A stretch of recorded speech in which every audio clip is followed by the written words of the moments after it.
Now let's get started, shall we? In order for any programmer to learn a language, there are 4 key things that you need to really master for any sort of language, including Python. First are the terms of that language. Sometimes a programming language has different words and different definitions for these words that you're going to have to memorize. Things like statements, variables, instantiation.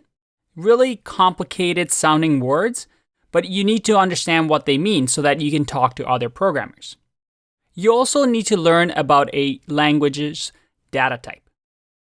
That is, what sort of data can a program hold? You can think of it as values. Just like in real life, we have different ways to represent values, like numbers, letters, and symbols.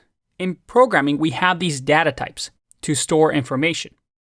And each programming language has different sort of data types. Next, we need to learn about actions. At the end of the day, all programming is a way for us to tell our machines, hey, store this data and then retrieve this data and perform some action on it. That's all it is, just using memory and performing some actions. So we're going to learn how to perform those actions. And then finally, we have to learn the best practices of each language.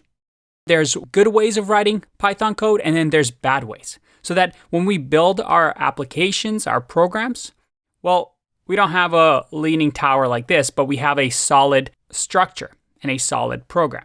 So throughout the course, we're going to learn about these things. But keep this in mind. These 4 things are what you need to become a good programmer.